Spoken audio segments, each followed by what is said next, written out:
예. 제 생각에는 사실 오늘 그 오프라인에서 오신 분들 더 중심으로 사실 하려고 생각을 하고 있었고, 어, 아마도 제 생각에는 한국말로 하는 게 내용이 어렵다 보니까 좀 더 좋지 않을까 생각을 하는데, 더 선호하시죠, 한국말을? 영어로 반드시 해야 될까요? 아니요, 한국어로 진행해 주셔도 무방합니다. 아, 네, 알겠습니다. 그러면, 오늘, 근데 조금 더 기다리면은 좋을 것 같거든요? 네. 아니면은 중간에 좀 섞어서 같이 진행을 하도록 하겠습니다. 지금 계속 오고 계셔가지고 한 3분만 더 기다렸다가 시작하도록 하겠습니다. 7시 5분에 시작하겠습니다.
네.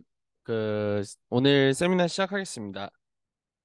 어, 오늘 저희가 다룰 내용은 이제 이더리움에서 사용되는 그런 베이직한 크립토그래피에 대해서 어, 딥하게 어떻게 동작하는지를 오늘 이야기를 해볼 건데요.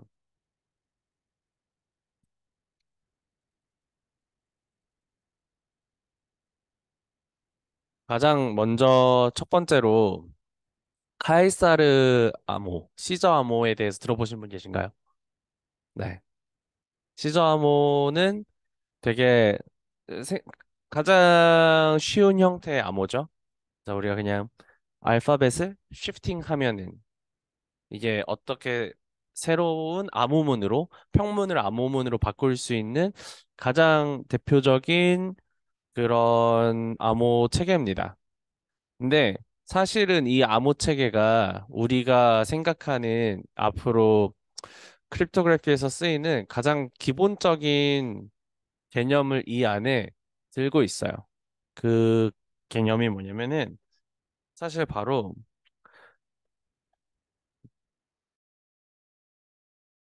그룹이라고 하는 개념입니다. 이 그룹이라고 하는 개념인데, 이 그룹은 그냥 우리가 아리트메타이제이션을 할 수 있는 세트라고 생각하시면 돼요. 집합. 한 세트인데 우리는 그 세트에 속해 있는 원소들, 엘리먼트들을 가지고 원소 간에 바이너리 오퍼레이션, 이항 연산을 할 수 있는 게 그룹입니다. 근데 우리가 한 세트에 대해서 이항 연산, 바이너리 오퍼레이션 했을 때 얘가 만족하는 몇 가지의 조건이 있다면 그걸 그룹이라고 불러요. 한국말로는 군이라고도 하는데 이제 앞으로 나오는 그 표현에서 이렇게 두 줄로 만들어져 있는 이거는 보통 집합을 많이 의미를 하거든요. 여기서는 그룹은 주로 두 줄로 G라고 표현을 많이 합니다. 그러면 사실 앞서서 이 카에사르 암호가 어떻게 군이 될 수 있느냐, 어떻게 집합이 될 수 있느냐를 설명을 해드릴 건데, 음, 첫 번째로 이 그룹이 가지고 있는, 제가 그룹은 뭐라고요? 다시 집합이죠. 집합에 있는 원소들로 이항연산, 이항연산, 그러니까 더하기 곱셈 같은 이항연산 두 개를 놓고 연산을 할 수 있는 게 바로 군인데, 그래서 대표적으로 이항연산자를 그냥 이 circle 하나로 이항연산자를 하나 쓸게요. 여기서. 그러면 군은 이 보, 대표적인 네 가지 성질을 만족합니다. 클로저. 두 개의 원소를 이항연산해서 나온 결과물인 원소가 다시 이 집합에 속해 있어야 된다. 이게 닫혀 있는 이제 클로저 속성이고, 두 번째, 이 결합 법칙이죠. 어소시에이티비티. 그래서 이항연산한 결과물과 를 다른 애랑 했을 때 이거를 다른 애랑 한 다음에 다시 다른 애랑 또 결합했을 때와 결과가 같다. 이거는 그냥 우리가 생각하는 정수는 덧셈과 곱셈에 대해서 군입니다. 정수는 더하면 정수가 나오죠. 정수는 곱하면 정수가 나옵니다. 그렇죠? 그렇기 때문에 정수는 그룹이에요. 군인데 왜냐하면 닫혀 있고 어소시에이티비티 결합 법칙을 덧셈에 대해서도 만족하고 곱셈에 대해서도 만족하죠. 근데 사실 어 덧셈과 곱셈은 우리가 생각하는 그런 이 바이너리 오퍼레이션 중에 하나일 뿐이에요. 구는 바이너리 오퍼레이션을 다 가질 필요가 없습니다. 그냥 우리가 어떻게 됐던지 간에 정의만 할 수 있으면 돼요. 이게 덧셈이 됐든 곱셈이 되든 신경 쓰지 않습니다. 군에서는. 그리고 이 항등원이 존재한다. 이 항등원을 가지고 이항연산을 했을 때 같은 값이 나오게 만드는 항등원 존재한다. 정수에서는 쉽죠? 정수에서는 덧셈의 바이너리 오퍼레이션을 우리가 흔히 한 덧셈으로 생각하면 항등원이 뭐죠? 0이죠. 그러면 다시 자기 자신이 나오고 인버스 항등원이 나오게 만드는 맞죠? 덧셈에 대해서는 마이너스가 이제 역원이 되죠. 이 간단한 우리가 사칙연산의 정수 체계에서 사칙연산 되게 길들여져 있기 때문에 너무 당연해 보이잖아요. 덧셈과 곱셈을 하는 거에. 근데 이게 우리가 흔히 하는 실수 체계에서의 덧셈과 곱셈이 아니라 특정한 집합을 정의하고 그 집합 안에 원소들이 존재했을 때 원소 간에 그 엘레멘트들 간에 이 조건을 만족하게 하는 걸 훨씬 추상적으로 생각해서 군이라고 그룹이라고 표현을 합니다. 이게 이 카에사르 암호의 기본이 되는 수체계예요. 왜냐하면 우리는 이 카에사르 암호를 이 정수 군으로 그룹으로 표현을 할 수가 있거든요. 이 카에사르 암호는 첫 번째로 이 집합을 이렇게 정의할 수 있어요. A부터 G까지 존재한다라고 정의할 수가 있죠. 그리고 이거를 숫자로 생각해 봤을 때 제가 여기다 조건 하나를 빼먹었네요. X가 특정한 정수가 될 수 있다라고 가정을 했을 때 이거는 Y Y는 X 모드 26. 무슨 말이냐?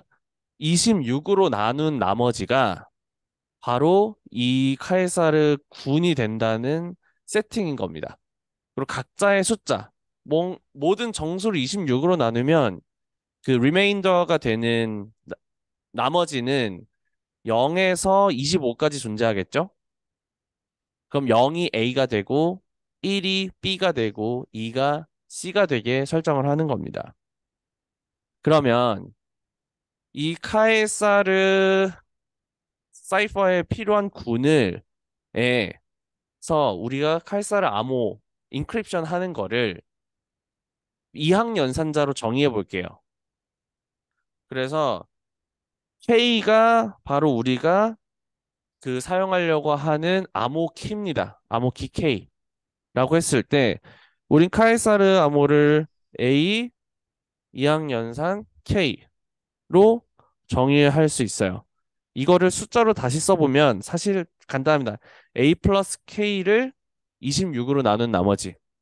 다시 볼까요? 앞에 그림에서. 여기서는 마이너스 3이네요. K가 마이너스 3이네요. 23 정도가 되겠죠? 모드로 치면은. 그러면, 왜 마이너스 3으로 3씩 이제 왼쪽으로 밀면 되는 거니까.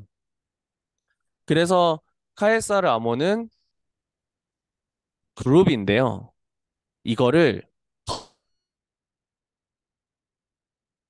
그러면은 그 그룹 앞에다가 몇 가지 수식어를 붙여줍니다. 뭐냐면 무슨 수식어를 붙이냐면 이건 우리는 그룹은 그룹에 대해서는 연산을 되게 다양하게 정의할 수 있는데 우리는 이게 뭔가 덧셈을 사용해서 정의했잖아요. 그러면은 additive 그룹이라고 불러요. additive 그룹이라고 부르는데 그러면은 이게 지금 딱 다 정리한 겁니다. 보면은 어 A, B, C, D 그러니까 K가 H인 경우고 H를 7에 매핑한다라고 했을 때 A 플러스 H는 H가 되고 그러니까 A가 H로 매핑이 되고 B는 I로 매핑이 되고 C는 J로 매핑이 되고 쭉 이렇게 매핑이 쭉 되는 거죠. 그리고 결론적으로 여기서 J 플러스 H에서 다시 A로 돌아가서 A 플러스 H는 다시 H가 되죠. A는 다시 H로 매핑이 되는데 이렇게 우린 여기서 두 가지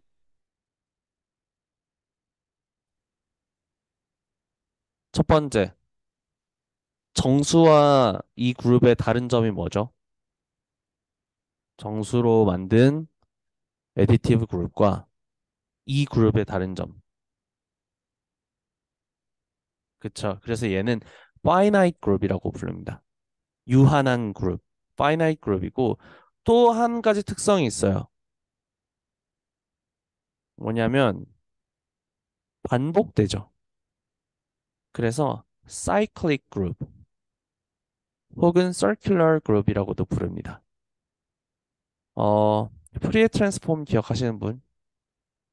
프리에 트랜스폼은 너무 명백한 사이클릭 그룹이죠. 그런 세팅이에요. 그래서 카에사르 암호로 만든 구는 사이클릭 그룹인 겁니다. 그렇죠? 근데 보시면 이거보다 더 어렵게 만드는 게 필요해요.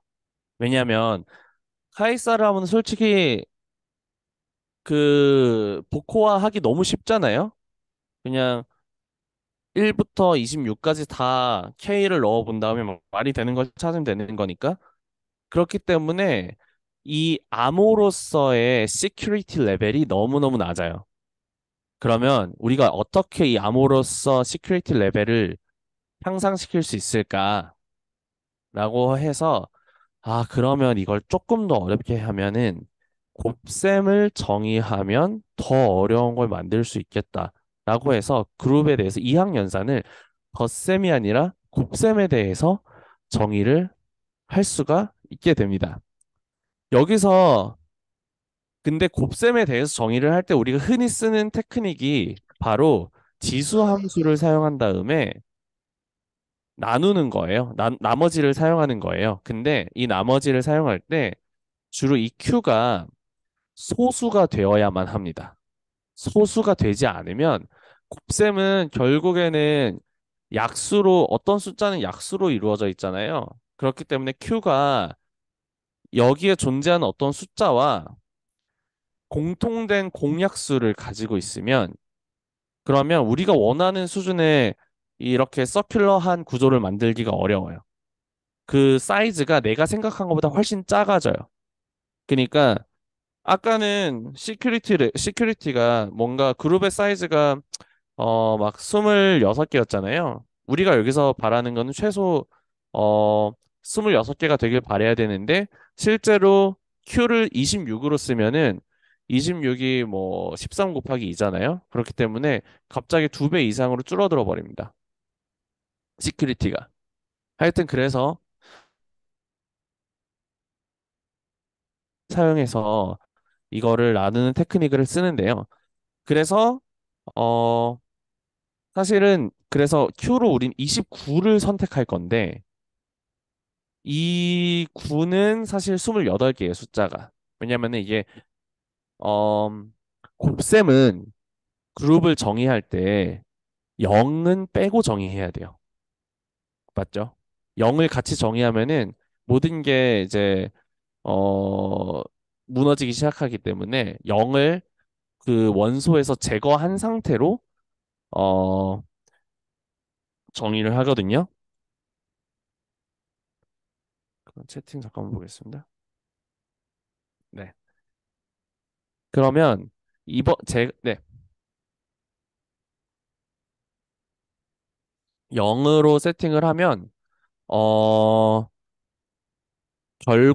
결과가 어 하나가 계속해서 중복해서 나오게 되죠. 왜냐면은 0 곱하기 4는 0, 0 곱하기 5도 0. 그러니까 이 저희가 원하는 상태로 순환이 되지 않아요. 0이 들어가기 시작하면.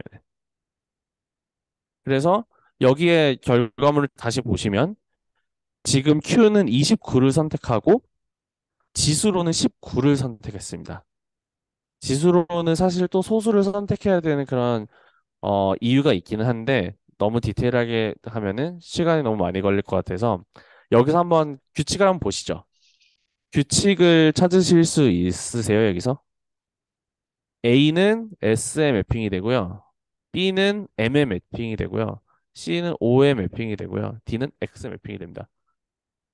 규칙을 찾기가 사실 여기서는 되게 어렵죠. 상당히 어렵죠. 다시 보겠습니다. 그래서 우리는 지금 두 가지 대표적인 그룹을 봤어요. 하나는 애디티브 그룹이고요. 하나는 멀티플리케이티브 그룹이에요. 곱셈에 대한 그룹, 하나는 덧셈에 대한 그룹. 제가 그룹의 정의를 지수를 해서 하기는 했는데 여기서 곱셈을 정의하는 방법은 이 원소에 이 A와 B를 곱한다라고 하는 걸 다시 정리하자면 A의 지수승을 택하는 방식으로 그 멀티플리케이션을 정의를 따로 해야 됩니다. 우리는 그룹에 있어서는 이항 연산을 어떻게 할 건지 항상 우리 마음대로 정하는 거예요. 정한 결과물이 이 그룹이다라고 하는 거거든요. 그렇기 때문에 여기서 지수가 등장하는 게 익스포넨셜 그룹이야라고 이야기를 할 수도 있지만 우리 그렇게 따지지 않고 우리는 최종적으로 곱셈을 표현하고 싶은 거라서 멀티플리케이티브 그룹이라고 하고요. 그래서 지금 두 가지를 살펴봤는데 여기서 한번 보시죠. 위에는 뭘까요? 위에는 카이사르로 만든 거고요.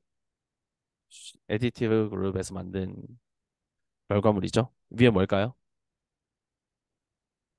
헬로,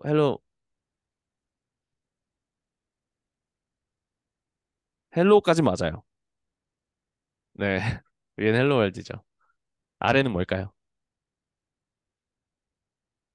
아래는 알기 어려운데 사실 답이 나왔습니다. 카이스트예요.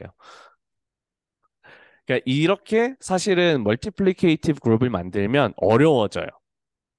이, 이거를 우리가 말하는 게 바로 지수에 대해서 나눈 결과물을 가지고 그 지수가 뭔지 알아내는 거를 아주 어렵다라고 하는 거를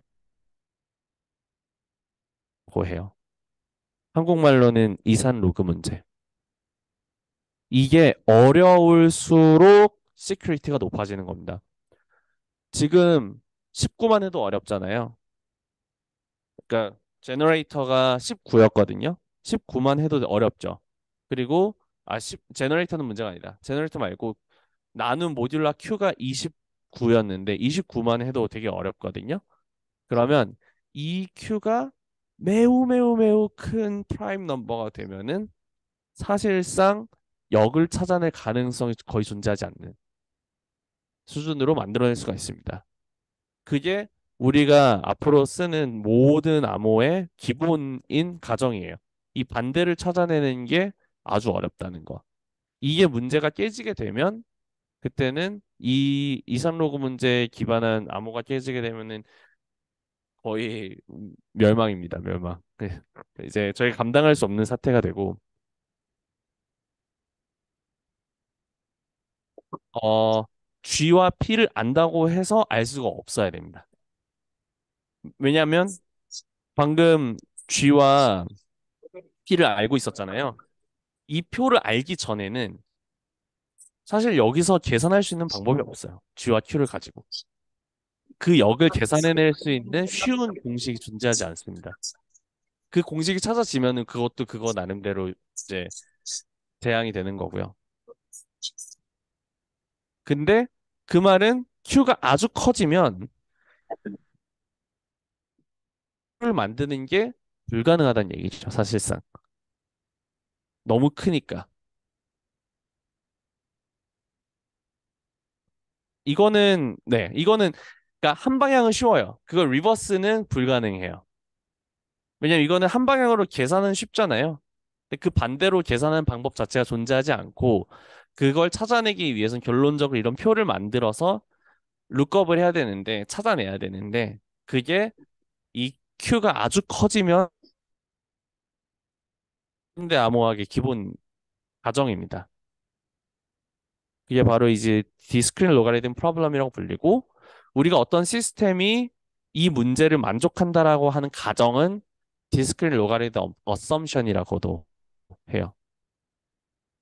근데 그러면 제가 여기서 지금 노테이션 두 개가 있는데 하나는 ZQ고요. 하나는 ZQ 스타예요. 이거는 우리가 그냥 쓰는 표기법인데 ZQ는 보통 정수가 에디티브 그룹이라는 거고요. GQ 프라임은 멀티플리케이티브 그룹을 그냥 표현한 거예요.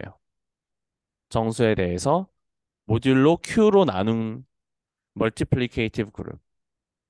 그래서 그냥 카에사르 암호 이 시스템은 GQ고 이 시스템은 이제 ZQ 스타인 거죠. 그렇게 표현을 많이 하고요.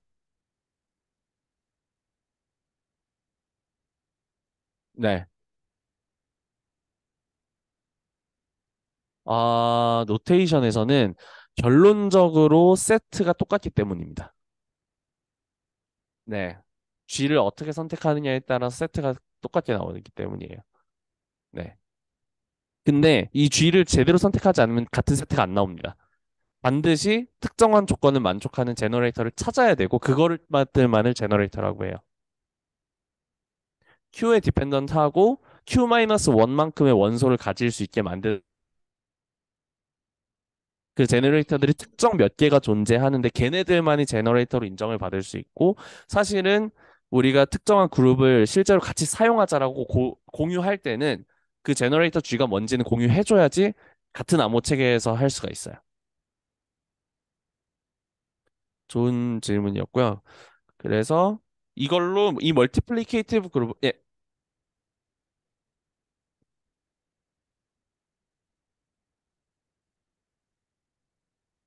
그거랑은 좀 다르게 봐야 되는데 사실상 어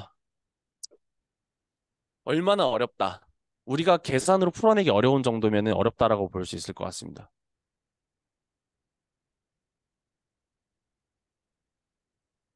현존하는 반려는 알고리즘이 없는 거죠. 그렇기 때문에 어썸션입니다. 네. 완벽히 정리가 정의되진 않았어요. 증명된 건 아니죠.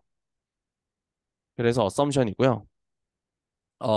이 GQ 멀티플리케이티브 그룹이 어디에 쓰이냐? 가장 대표적인 게 바로 RSA 크립토그래피입니다. 어, 이거를 같이 보는 게 재밌겠죠? 한번 봐볼게요.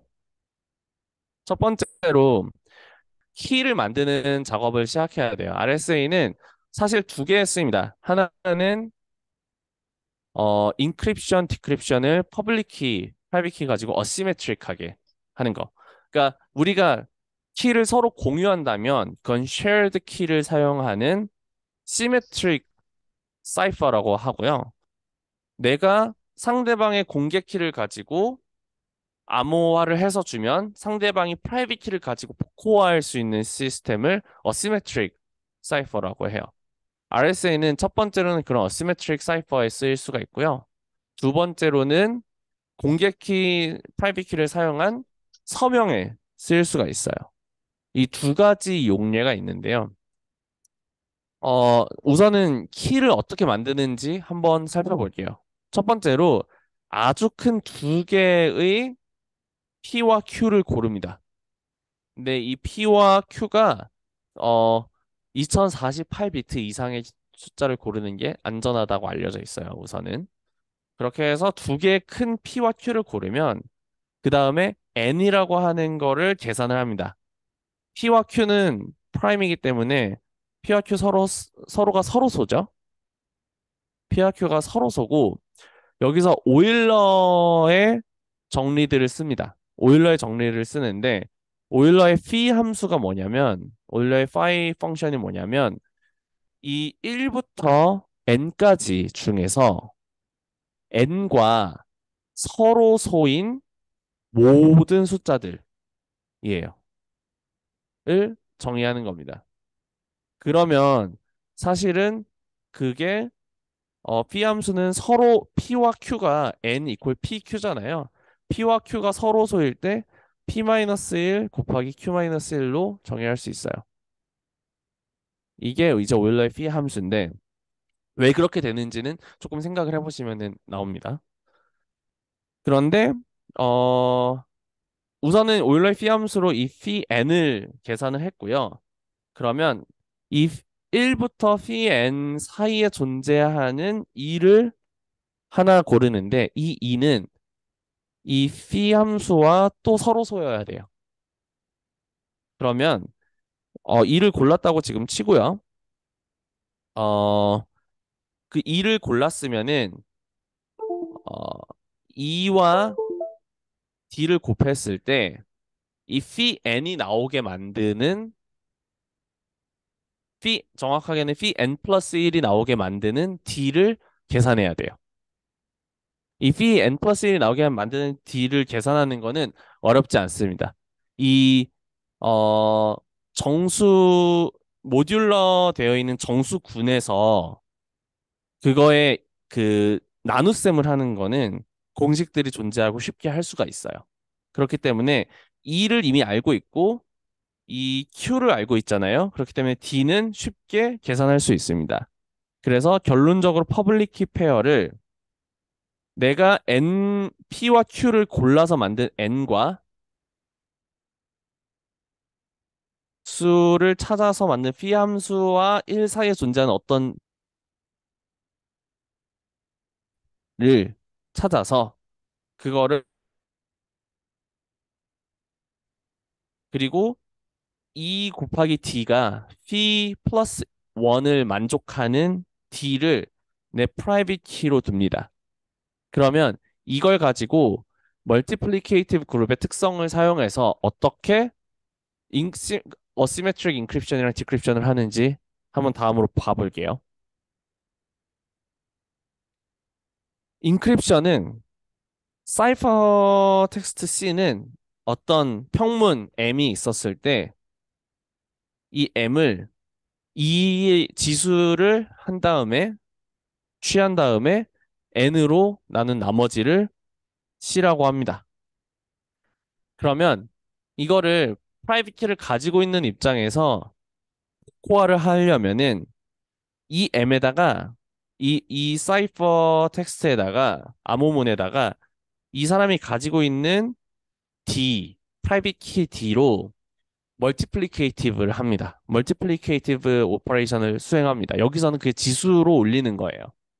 그러면은 C에 D를 하면 최종적으로는 이게 왜 고화가 되느냐라고 했을 때 E 곱하기 D가 TN으로 나눴을 때 나머지가 1이라고 했어요.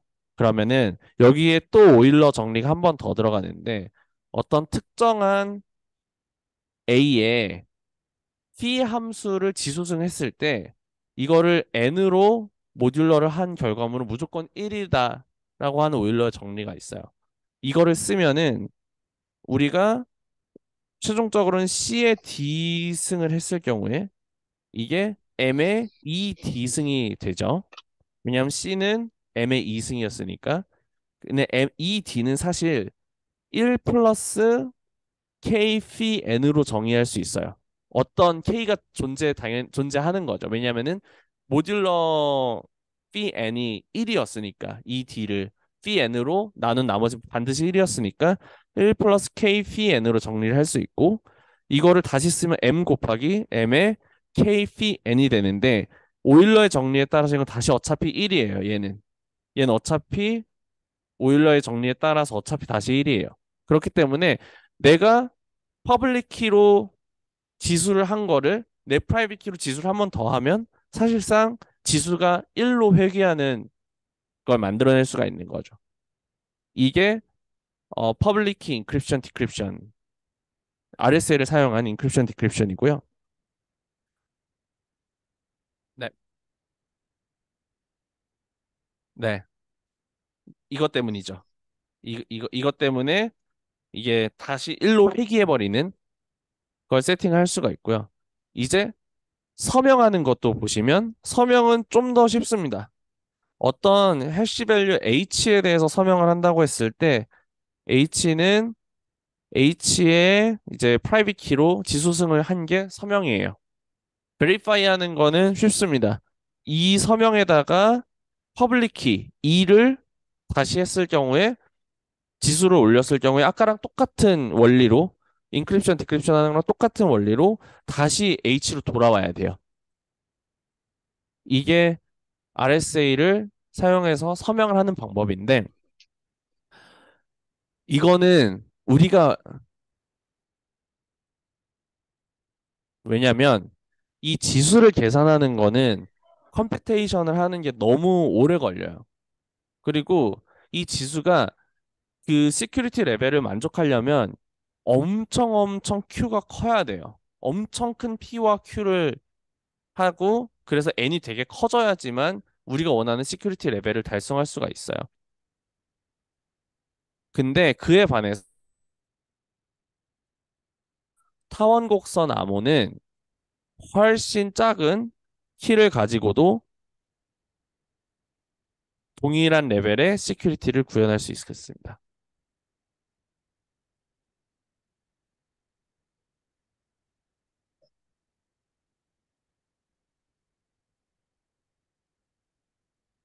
네.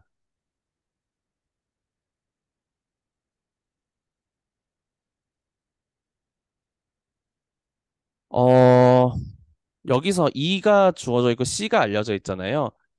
반대가 성립한다면은 형문을 그냥 너무나 쉽게 복구할 수 있겠죠. 존재하지 않는다면 여기서. 맞아요. 네. 맞아요. 어, M은 G의 X라고 표현해 봅시다. 그리고 G의 E가, 그러니까, M의, 네. 그렇게 따지면 결론적으로는 지수를 알기 어렵다는 것과 같은 문제가 돼요.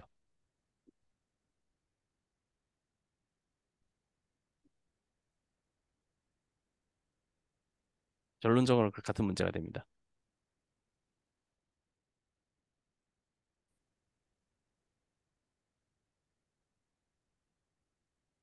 예.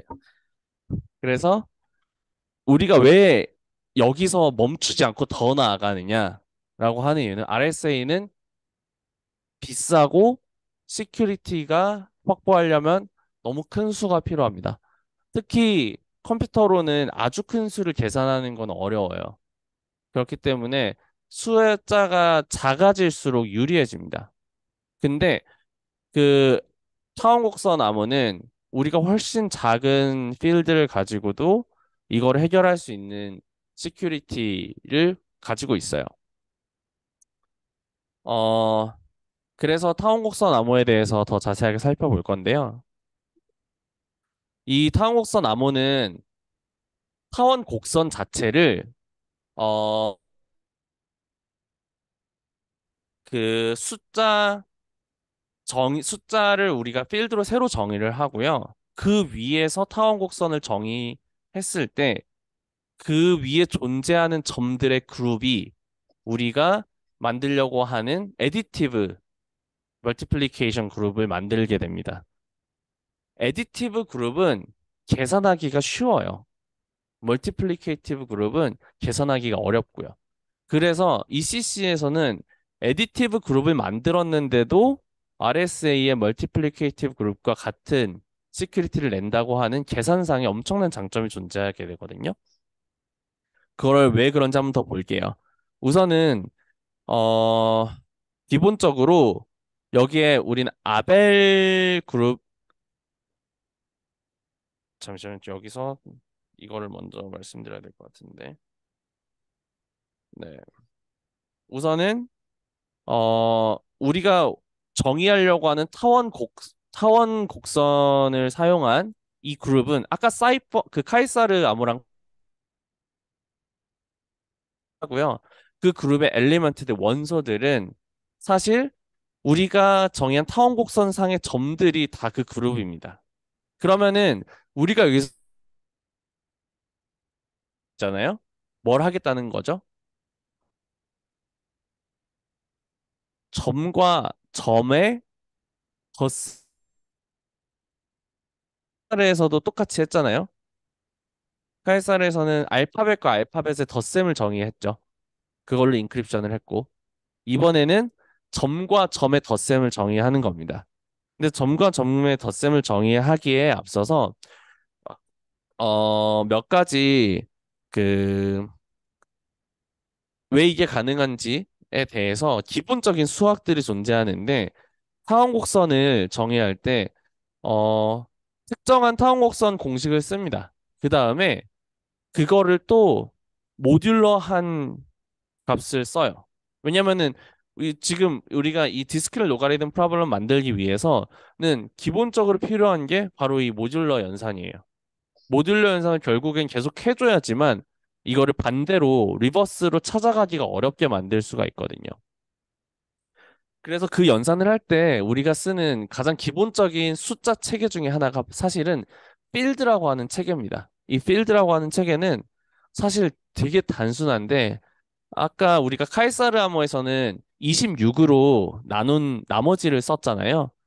파이나이트 필드는 사실은 어떤 소수로 나눈 정수값이 파이나이트 필드가 됩니다. 이 파이나이트 필드는 파이나이트라고 하는 수식어랑 필드라고 하는 수식어 두 개가 있는데 이게 무엇을 이야기하느냐? 필드는 덧셈과 곱셈 두 가지에 대해서 아벨리안 그룹이라고 하는 특성을 만족해요. 얘는 그룹이기도 합니다. 그룹이기도 한데 우리는 필드는 바이너리 오퍼레이션 한 개만 가지고 있는 게 아니고 덧셈도 가지고 있고 곱셈도 가지고 있는 거예요. 정수는 아벨리안 그룹인가요? 맞습니다. 왜냐하면 사칙연산이 되잖아요. 닫혀 있고. 근데 아벨리안 그룹은 사실은 그룹에다가 교환 법칙이 성립한다는 것까지 추가한 게 아벨리안 그룹이에요. 왜냐하면 이 교환 법칙이 성립을 해야지만 앞으로 우리가 암호학을 쓰는데 많이 편해질 수가 있거든요. 그래서 근데 우선은 필드는 덧셈과 곱셈에 대해서 교환 법칙까지 만족하는 그룹들이다. 그룹의 조건을 갖추고 있다. 그리고 파이나이트 필드는 우리 이 숫자가 유한한 거.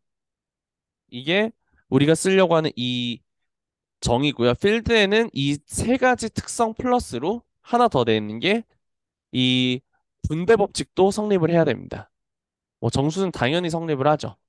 정수는 당연히 성립을 하고 이거를 우리가 아까 봤던 정수에 대해서 에디티브 그룹 만들었잖아요. 그거는 그 세트들은 사실 필드로서 똑같이 동작할 수 있어요. 그렇기 때문에 우리가 어떤 Q를 정해서 소수 Q를 정해서 그걸로 에디티브 그룹 ZQ를 만들 수 있는데 그거의 원소는 FQ랑 똑같습니다. 근데 멀티플리케이티브 그룹은 0을 빼야 되기 때문에 같지 않습니다. 우선은 그런 조건이 존재를 하고요. 어, 결론적으로 타원 곡선 상에서 덧셈을 어떻게 정리하느냐는 제가 그냥 그림으로 간단하게 보여드릴게요. 이게 제가 가장 좋아하는 자료 중에 하나인데, 어, 이분의 나중에 블로그를 들어가 보시면은 타원 곡선에 대해서 정말 디테일하게 쉽게 잘 설명해주고 있어서 정말 좋은 자료로 쓸 수가 있고요. 보시면 이게 기본형의 식이에요. 타원 곡선은 되게 다양하게 표현할 수가 있는데 그중에 가장 우리가 기본으로 사용하는 형식이 이 바이아스 트랜스폼의 타원 곡선이고요. 이렇게 했을 때 곡선이 주로 어떻게 생겨 먹었냐 하면은 뭐 대충 이렇게 생겼습니다. 그래서 칠판에다 쓰면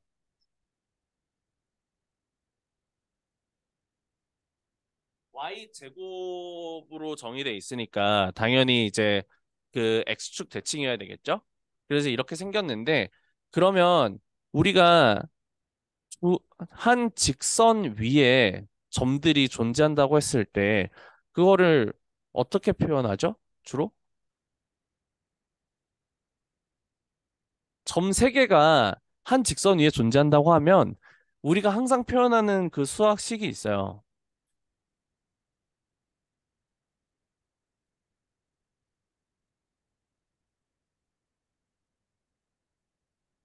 한 직선 위에 있다면 이걸 항상 쓰죠. 그죠? 네. 직선 위에다가 직선을 한번 그어볼게요. 어떤 직선이 하나 존재한다고 가정을 해봅시다. 그리고 이 타원곡선과 만나는 세 점을 P와 Q와 R이라고 할 수가 있어요. 그러면 우리가 여기서 기하학을 써서 계산을 두 점의 결과물에 해당하는 점을 쉽게 계산할 수 있습니다. 왜냐면은 P 더하기 Q는 뭡니까? 마이너스 R이죠. P 더하기 Q는 마이너스 R이 돼야 되죠?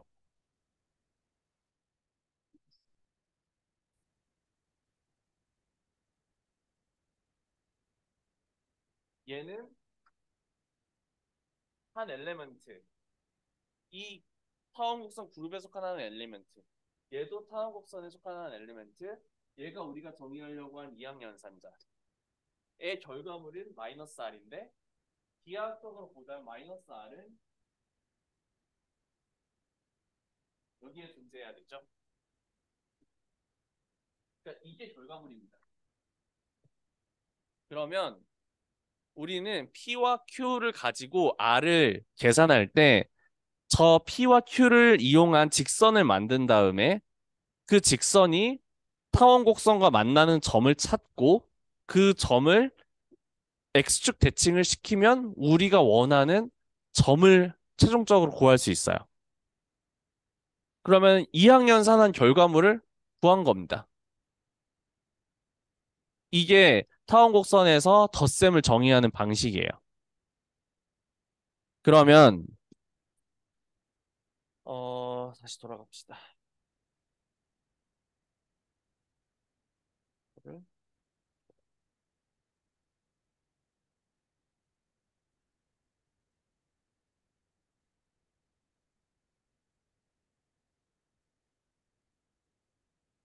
이게 저희가 타원 곡선을 사용해서 타원 곡선 그룹에 속하는 두 원소의 덧셈을 정의한 방법이고요. 근데 엣지 케이스들이 존재해요. 예를 들면 접선이라던가 뭐 만나지 않는 케이스라던가 그런 엣지 케이스들에 대해서 조금 약간 마사지를 해줘야 됩니다. 주물러서 결론적으로 덧셈에 대한 정의를 완료를 해야 되고요. 이렇게 해서 덧셈을 했을 때 그룹에 대하여서는 우리가 지수를 알아내기 어렵다. 디스크릿 로가리즘이라고 했잖아요. 근데 사실 덧셈에 해당한 거를 알아내기 어려운 것도 사실은 디스크릿 로가리즘이라고 그냥 퉁쳐서 이야기를 합니다. 그게 무슨 말이냐? 멀티플리케이티브 그룹에서는 y가 g to the x일 때 이 y만 가지고 x를 알아내기 이 멀티플리케이티브 그룹에서의 디스크릿 로가리즘 어썸션인데 이거를 애디티브 그룹에서 디스크릿 로가리즘 어썸션을 하자면 y는 어떤 특정 제너레이터 g에 대해서 x번 더했을 경우에 이 x를 알아내기 어렵다는 게 애디티브 그룹에서의 디스크릿 로가리즘 어썸션이에요. 그러면 이 xg를 타원곡선 상에서는 어떻게 계산을 하고 반대가 왜 어떻게 이쪽 방향은 쉽고 반대가 어려운지는 이쪽 방향에 대해서는 우리가 더블 앤 애드라고 하는 테크닉을 쓰면은 결과물을 쉽게 구할 수 있어요. 그러니까 13G라고 했을 때 13은 우리가 이거를 2에 대한 지수로 다시 풀어서 표현을 하자면 어 1 곱하기 2의 3승 더하기 1 곱하기 2의 제곱 0 곱하기 2의 1승 1 곱하기 2의 0승 그러면 우리는 앞으로 이런 계산을 합니다. 1G는 G죠. 2G는 G 플러스 G죠. 4G는 2G 플러스 2G죠. 8G는 4G 플러스 4G죠. 우리가 지금 덧셈 연산을 한 번, 두 번, 세 번 했습니다. 최종적으로는 8, 4, G 더하면 돼요. 그러면 8G 더하기 4G 더하기 G가 13G죠. 그러면 G를 13번 더할 필요 없이 지수는 13번 곱해야 돼. 실제로 13번 곱해야 되는데 에디티브 그룹에서는 더블 애들을 쓰니까 13번 안 곱, 13번 더하는 게 아니라 한 번, 두 번, 세 번, 네 번, 다섯 번으로 줄였습니다. 이게 2에 256에 해당하는 크기면 승번을 더하는 게 아니라 저거를 256에 해당하는 곱으로 스케일을 확 내릴 수가 있는 거죠. 그렇기 때문에 애디티브 그룹에서 이 디스크릿 로가리즘 어썸션이 만족했을 경우에 그게 효율적이 되는 이유입니다. 이게 근데 우리는 앞으로 멀티플리케이티브 그룹이나 애디티브 그룹 생각하는 방식은 똑같기 때문에 이 두 가지의 표기법을 매우 많이 혼용을 해요. 그래서 가끔은 헷갈릴 수도 있거든요. 근데 뭐 그러면은 다시 한번 이건 애디티브 그룹인가 멀티플리케이티브 그룹인가? 근데 아닌데도 혼용을 하고 있는 건가는 항상 보면서 잘 파악하면서 보셔야 됩니다.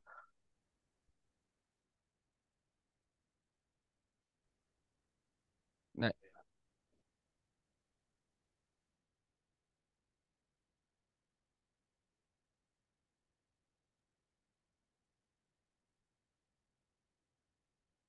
그렇죠. 그렇기 때문에 이 그룹의 크기가 2의 256승 정도의 크기가 된다면 그거를 전부 다 계산해 볼 수는 없기 때문에 시큐리티가 높아져야 된다.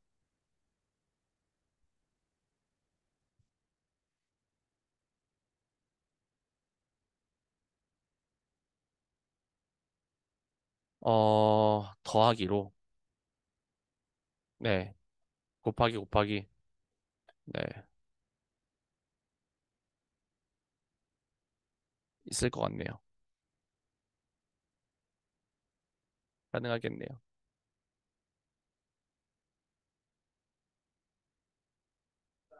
네. 제가 더블 앤 헤드가 멀티플리케이티브로 해서 적용되지 않는다는 정확하진 않은 설명인 것 같습니다.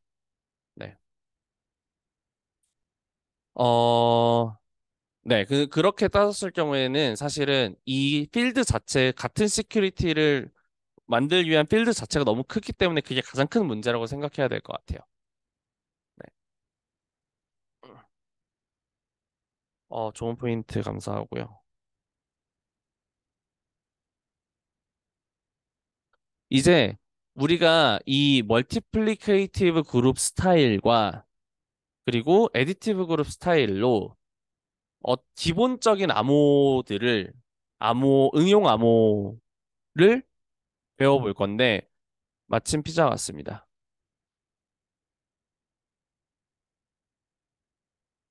잠시 5분 동안 피자를 배분하고 다시 시작하겠습니다.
음소거가 돼 있었네.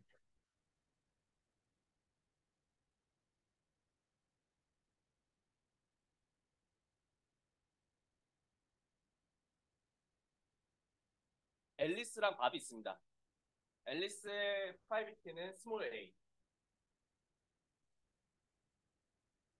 그리고 앨리스의 퍼블릭 키는 이렇게 표현해 볼게요. 이거를 에디티브하게 표현하기도 하고 멀티플리케이티브하게 표현한다는 얘기가 이 얘기입니다. 이렇게 쓰나 저렇게 쓰나. 근데 우선 이 상황이라 볼게요. 그 상황에서 밥이 있어요. 밥의 프라이빗 키는 C. 그리고 뭐 칼이 따로 있어요. 칼 따로 있어요. 앨리스랑 밥 두 명이서만 키를 같이 공유하고 싶어요. 이러면 밥이 모르게 할 수 있는 가장 쉬운 방법이 이걸 만드는 겁니다. G to B, A, B. 왜냐하면 앨리스는 이거를 밥의 퍼블리티에다가 자기의 프라이빗키를 지수하면은 구할 수 있어요. 밥은 앨리스 거한테 자기의 프라이빗키를 하면은 이 키를 구할 수 있어요. 근데 칼은 할 수 있는 게 없죠. 이게 이 두 파티 간의 키를 교환하는 가장 이 디스크릿 로가리즘을 써서 할 수 있는 가장 기본적인 응용 암호화. 이거를 이제 표현하는 게 뭐 위에는 그 DPL만을 멀티플리케이티브 형식으로 표현한 거고 아래는 에디티브 형식으로 표현을 한 겁니다.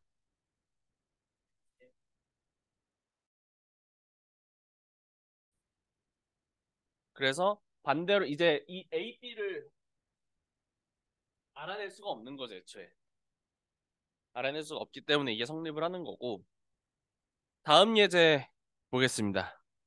이제 엘가말은 어, 어, 두 사람이 어, 시메트릭하지 않게 어떻게 할 수 있느냐에 대한 건데 이거는 어, 특정한 메시지 평문이 있을 때 그 평문에 대해서 앨리스가 랜덤한 값을 고른 다음에 그 랜덤한 값과 그 랜덤한 값을 활용해서 복호 암호화한 값을 밥한테 전달하는 시스템입니다. 어떻게 되는지 한번 볼게요. 어, 우선은 다시 주워보죠.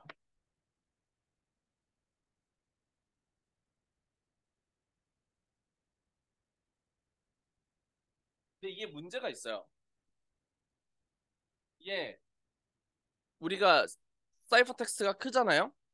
그러면 그거를 어차피 우리가 커버할 수 있는 단위로 쪼개야 돼요. 보통 256비트라고 생각을 하시면 편한데 256비트 단위로 다 쪼개야 돼요. 그러면은 뭐 메시지가 뭐 2048비트다. 그러면은 8번 랜덤 키를 골라야 돼요. 그러니까 각각의 그거마다 랜덤한 값을 다 고르는데요. 우선 하나에 대해서 골라보는 걸 한번 볼게요. 어떤 내가 M을 하나 가지고 있다면 랜덤한 값 K를 고르는데 랜덤한 값 K를 를 고릅니다. 뭐 여기서 C1은 투더 K 그리고 C2는 메시지를 이제 8비트에다가 K 지수를 한 거랑 곱해서 줍니다. 그러면은 답은 이거를 어떻게 이걸 하냐, 집행을 하냐. C1에다가 왜냐면은 B의 K승이잖아요. 그러면은 이게 대충 G2D KB가 될 거 아니에요. 이거를 여기랑 똑같이 만들어야 돼. C1에. C1에 B승을 하면은 얘가 G2D KB가 됐다. 이걸로 C2를 나누면 얘가 없어지니까 M을 따로 구할 수 있어요. 그죠? 이렇게 구할 수가 이게 엘가말을 사용하는 방법인데 어, 네. 이거는 이제 멀티플리케이티브 그룹 위에서 엘가말인 상황이고요. 이거를 뭐 ECDH 에디티브 그룹에서는 조금 다르게 접근을 해야 돼요.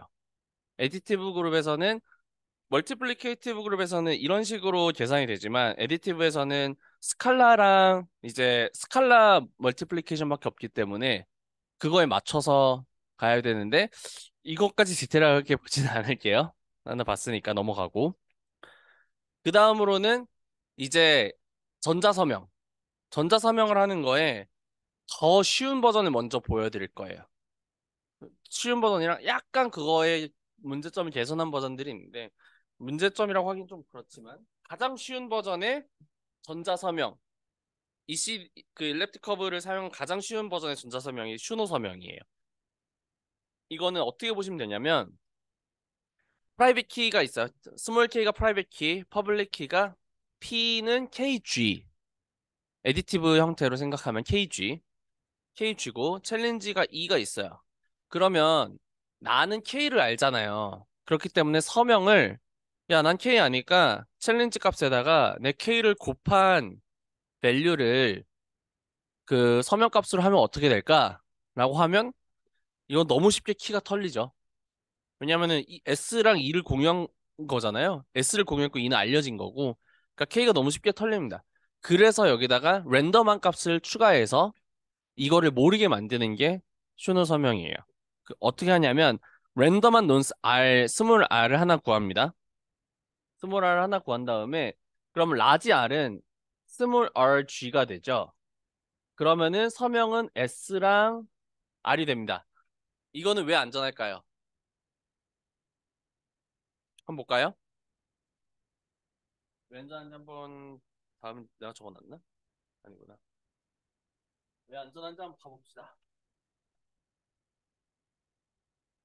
이거는 어 S를 어떻게 계산하느냐? S를 원래 우리가 2K로 계산하려고 했잖아요. 이거로 부족해. 이거면은 내 프라이빗 키가 들통나니까 스몰 R을 더해서 이 스몰 R을 알지 못하면은 내 그 K를 모르게 만드는 거죠. 이게 이제 랜덤 리니어 컨비네이션을 한 건데 랜덤하게 해서 리니어 컨비네이션 더 한 건데 그러면은 검증은 어떻게 하느냐? 검증은 서명이 S랑 R 값 이렇게 두 개였어요. S랑 R 값 두 개였는데 그러면 S에다가 여기다가 G를 다 곱해봅시다. 그러면은 SG는 뭐가 되어야 되나 하면은 RG 플러스 EKG가 돼야 됩니다. 그러면은 사실 이게 맞는지 확인해야 되는 거고요. 어떻게 확인하느냐? 얘는 R이고 얘는 E 곱하기 퍼블릭. 근데 우리가 공유한 거는 얘랑 얘잖아요. 그러니까 스몰 R을 안 알려줬기 때문에 프라이빗키는 알 수 없는. 이게 이제 가장 간단한 상호곡선을 사용한 서명 방식이고요. 이제 그리고 우리가 지금 흔히 사용하고 있는 게 ECDSA 버전인데 이 ECDSA에서는 조금 다른 방식을 택합니다. 보시면 어,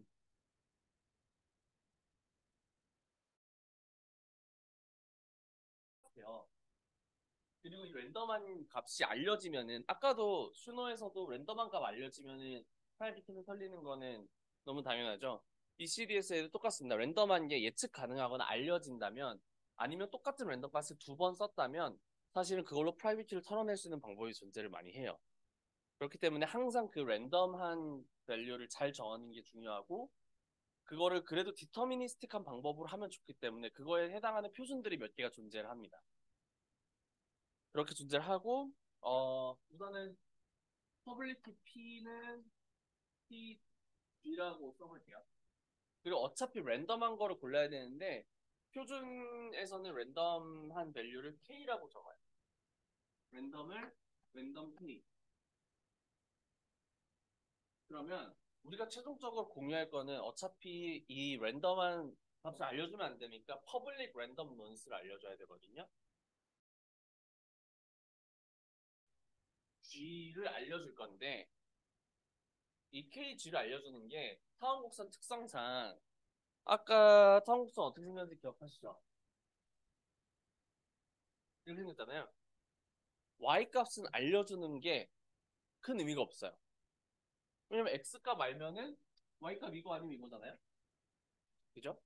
그래서 X 값만 알려주고 우리가 이걸 쓸 건지 이걸 쓸 건지 어떻게 위아래를 결정할 건지를 버전으로 나눕니다. 하여튼 그거는 이제 그 하나를 결정하면 되고요. 우리는 그래서 최종적으로 이거 X 값만 공유해 줄 거예요. 그 X 값이 KG의 X를 R이라고 적습니다.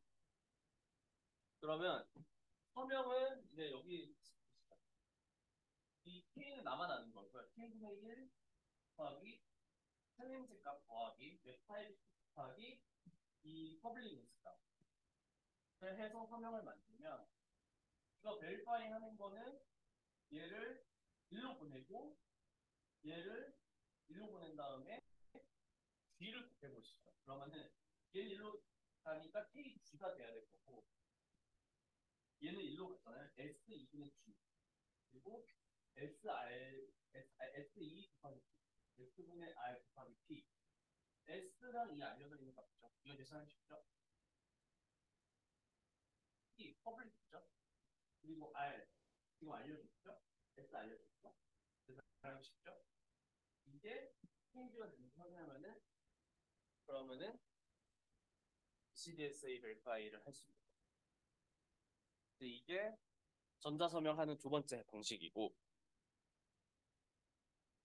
이제 그 다음으로 더 재밌는 거를 이제 넘어갈 거예요. 우리가 사용하는 어 이것만으로는 부족하다. 왜냐하면 에디티브랑 멀티플리케이티브를 다 할 수 있는 타원곡선 암호를 원하는 거예요. 왜냐하면 그렇게 하면 우리가 할 수 있는 게 더 많아지기 때문인데 어, 왜냐면은 아까 보시면 엘가말에서조차도 멀티플리케이티브 그룹이랑 이 에디티브 그룹이랑 엘가말을 만드는 방식 자체가 달라요. 더하기랑 곱셈은 특성이 다르잖아요. 우리가 정의한 특성 자체가 다르니까. 그렇기 때문에 우리가 멀티플리케이티브 그룹을 또 만들어낼 수 있다면 그것만으로도 되게 재밌는 것들을 할 수가 있어요. 어떤 예인지 보여드릴 건데 그게 바로 페어링이라는 함수를 사용하는 겁니다. 이거는 우리가 가지고 있는 타원 곡선을 가지고 에디티브 그룹인 그걸 만족하는 기본적인 타원 곡선 암호의 특성을 만족하는 타원이 추가적으로 그 위에다가 이런 멀티플리케이티브 그룹까지 추가로 정의를 해보는 거예요. 뭐냐면 그 전에 타원 곡선 어떻게 생겼는지 한번 보고 갈게요. 여기에서 봐야 될 것 같은데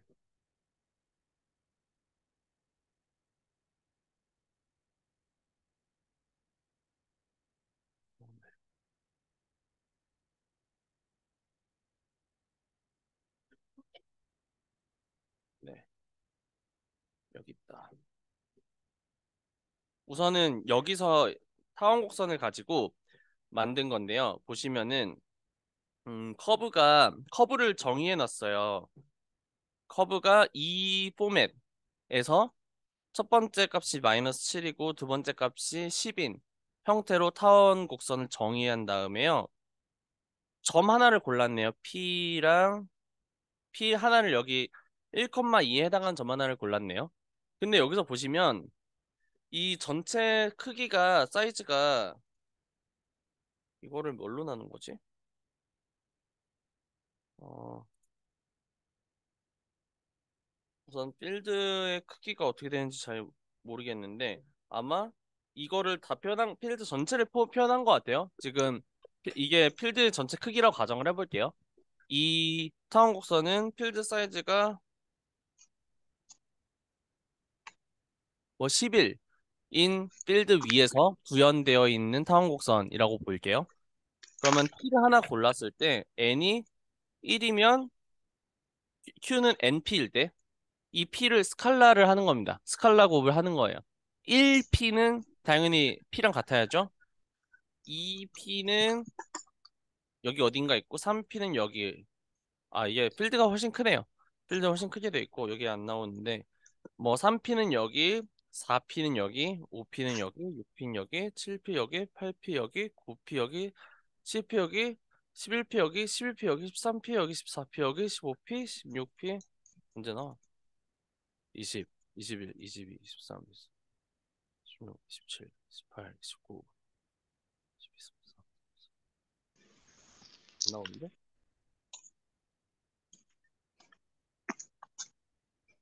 사이클릭 해야 돼요. 그걸 찾고 있어요. 나 아닌가? 이거 실수인가? 아, 그런 건가? 아, 실수네. 큐가 이게 아니네요. 어, 근데 하여튼 이게 만약에 파이나이트 필드 위에서 정리가 아직 안 돼 있고 실수 위에 정의된 타원 곡선이었는데 파이나이트 필드 위에 정의된 예제가 있었다면 언젠가는 예를 들면은 한 53 이런 데에서 P가 다시 53P가 다시 1P가 됐어야 돼요. 그러면은 이거 사이즈가 그룹 사이즈가 53이죠. 이게 타원 곡선에서 우리가 표현하는 스칼라 필드의 사이즈를 이야기해요. 근데 사실은 이 스칼라 필드의 사이즈가 이 타원 곡선이 정의되어 있는 필드의 사이즈랑은 다를 수 있어요. 이 타원 곡선이 예를 들면 59에 정의가 돼 있는데 사실 사이클릭하게 되는 거는 숫자는 그룹의 사이즈는 53 뭐 이런 거죠. 그래서 두개 우리가 그래서 타원 곡선에서 두 개의 그 프라임 필드를 쓰거든요. 근데 이거는 스칼라 필드라고 주로 부르고요. 어, 그 이야기를 한 이유는 페어링을 할 때 사실 우리가 세 개의 그룹을 동시에 같이 씁니다. 세 개의 그룹을 동시에 쓰는데 이 세 개의 그룹을 가지고 G1과 G2를 멀티플리케이티브 이항 연산한 결과물이 어떤 타겟 그룹에 매칭되도록 만들어내는 함수가 페어링 함수거든요. 근데 우리가 이거를 의미 있게 만들기 위해서는 어 잠깐만 뒤로 다시 생각해 볼게요. 우리가 ECDH 이런 거 할 때 뭐냐 ECDH 하여튼 이런 거 했잖아요. 라지 R이 스몰 rg 이 R이 범위가 어떻게 될까요? R이 몇부터 몇 가지일까요? 아까 말씀드린 그 스칼라 필드 사이즈까지예요. 그거보다 작아야 돼요. 이 그룹의 전체 사이즈 이게 그룹의 사이즈 이거 스칼라 필드인데 이걸 페어링해서는 어떻게 하냐면 이거 G1상에 존재하는 어떤 점과 G2상에 존재하는 어떤 점을 G 타겟에 보내는 펑션을 만들었을 때 G1과 G2와 GT 이 세 개의 그룹의 사이즈를 서로 같게 만든다면 우리가 뭉뚱그려서 이항연산한 결과물을 엘리먼트로 삼은 어떤 새로운 그룹을 정의해서 그 그룹 내에서는 멀티플리케이티브 그룹을 만족시킬 수가 있어요. 그게 이런 식으로 결과물이 되고요. G1의 A, G2의 B승이 GT의 A, B가 되게 만들어낼 수가 있고 G1, G2, GT를 주로 페어링을 할 때는 생각하지 않고 저 안에 노테이션을 떼고 얘기합니다. GA, GB, GAB라고. 개념적으로. 그러면 하나의 그룹에 있는 것처럼 생각해가지고 설정해서 이 멀티플리케이티브 그룹을 만들어서 쓸 수가 있으니까. 그럼 얘가 어디에 쓰이는지 한번 보면요.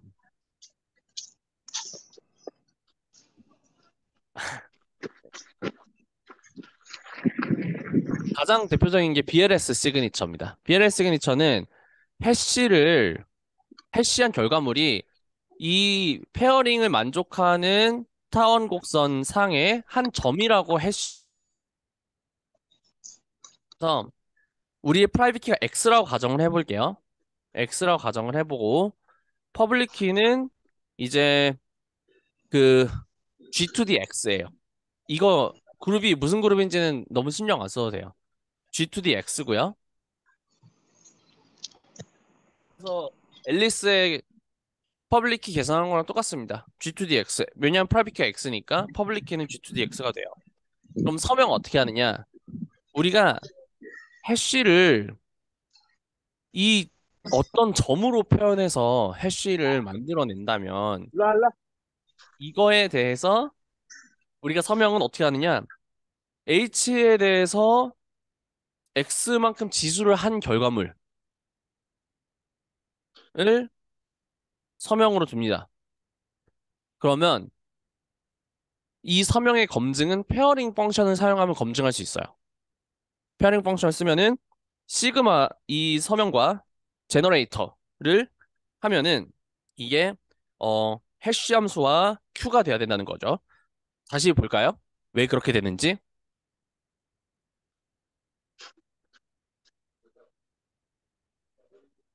왜 그렇게 되는지 볼게요. 페어링을 시그마랑 G를 해요.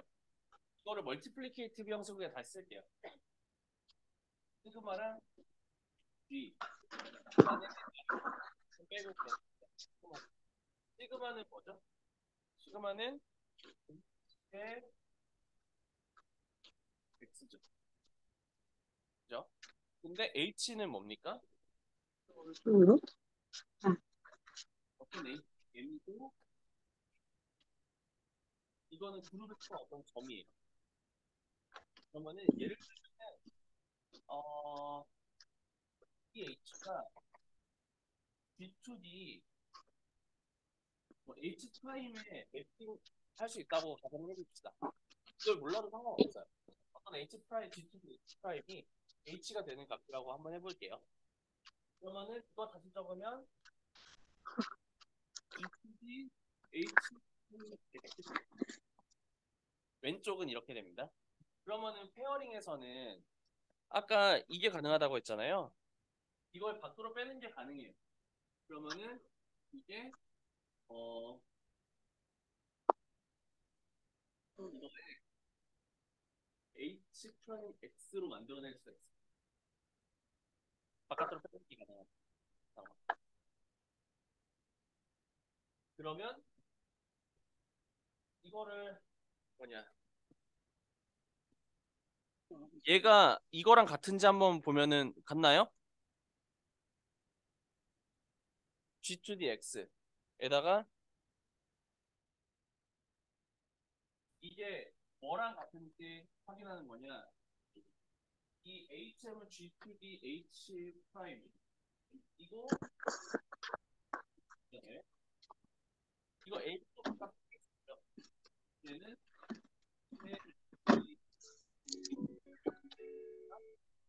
이거를 이 페어링을 서로 비교하면은 이게 서명이 올바로 된 건지 바로 확인할 수가 있습니다.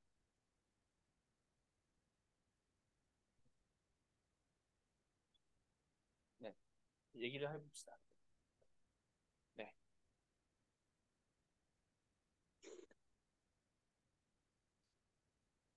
네,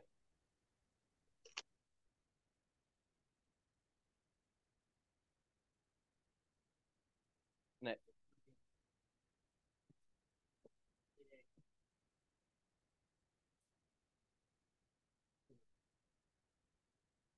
이거를 만족하는 페어링 펑션을 찾아야만 합니다. 그리고 그런 페어링 펑션들이 존재해요. 이걸 만족하는 페어링 펑션들을 찾아야 되고, 여기서 이거를 다 떼고 생각해 보시면은요.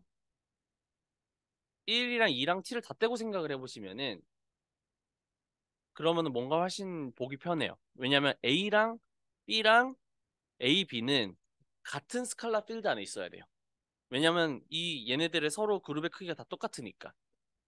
그럼 우리가 사실 원했던 거는 그냥 이산 로그 문제에서 G2D A 가지고 하는 그 디스크릿 로가리즘 문제를 만족하면서 그럼에도 불구하고 A, B와 다른 애들을 서로 비교할 수 있는 걸 지금 찾고 싶었던 거거든요.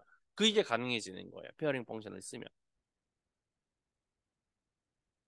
BLS가 어, 좀 쉬운 예시긴 한데 그보다 그거랑 넘어가서 그 다음 예시도 한번 봐볼게요.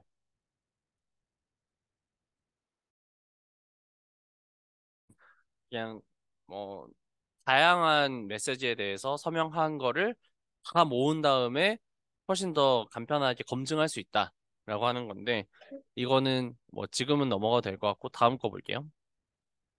다음 거는 사실 이게 되게 제가 오늘 소개를 여기까지 하고 끝날 수 있을지 모르겠는 시간이 안 남아서 어 가장 현대적으로 우리가 연구를 많이 하고 있는 영역인 GK 스나크의 기본이 되는 그런 스킴입니다. 폴리노미얼 커미먼트라고 하는 건데, 폴리노미얼 커미먼트 말만 듣고 뭔지 한번 생각을 해보시죠.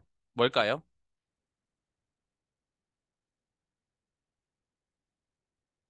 이거 어떻게 왜 안 없으실까? 네. 폴리노미얼 커미먼트 커밋 리빌 스킴 아시죠? 커밋 리빌 커밋 리빌 비슷한 겁니다. 커밋 리빌이랑 완전 비슷한 건데 그보다 훨씬 많은 정보를 담고 있어요. 커밋 리빌이 뭔지 먼저 말씀드리면 투표를 한다고 할게요. 아니면 투표가 아니라 내가 나 사실 내 정보는 이렇게 가지고 있어. 그리고 나중에 이걸 오픈했을 때 내가 맞다고 증명할 수 있다. 이게 바로 커뮤니티 리빌이거든요. 예를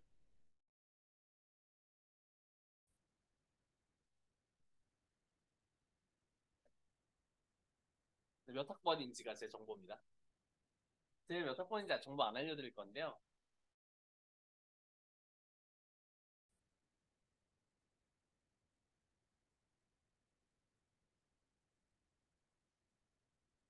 해시함수를 쓸 거예요.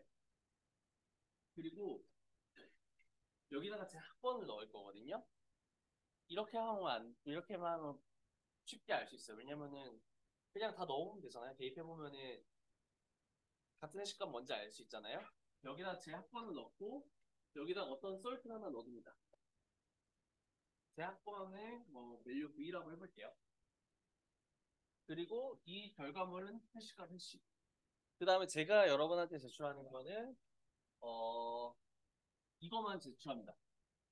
이거를 저의 커밋먼트라고 불러요. 커밋먼트. 근데 나중에 제가 이걸 가지고 내가 어 몇 학번인데 날 동창회에 껴주소라고 할 때 내가 이거를 가지고 커밋한 거를 증명해야 되는 거예요. 그때 리빌 합니다. 리빌은 그냥 이걸 다 알려주면 돼요. 리빌할 때는 해시 펑션이랑 제 학번이랑 제가 여기에 썼던 솔트 값 알려주면 계산하면 맞는지 확인하고 오케이 너 몇 학번이구나를 검증할 수 있어요. 이게 가장 기본적인 커밋하고 리빌하는 스킴입니다. 그러면 폴리노미얼 커밋먼트는 뭘까요?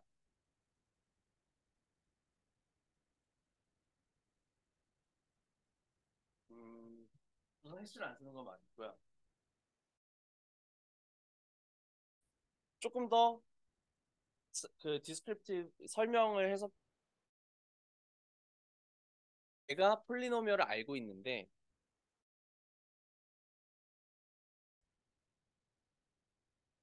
그러면 근데 여기서 우리 리뷰를 안 할 거예요.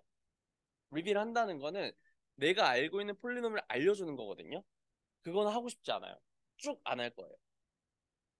근데 그럼에도 불구하고 내가 사실 말이야 이 폴리노미얼 위에 어떤 점이 있는데 이 점이 이 폴리노미얼 위에 있다는 걸 증명해 볼게. 라고 하는 걸 오프닝이라고 합니다. 이걸 어떻게 증명할 수 있는지는 바로 페어링을 쓰면은 되게 쉽게 할 수 있어요. 한번 가볼게요. 여기 제가 스터리어스 밸류라고 하는 타우라고 하는 거를 넣어놨어요.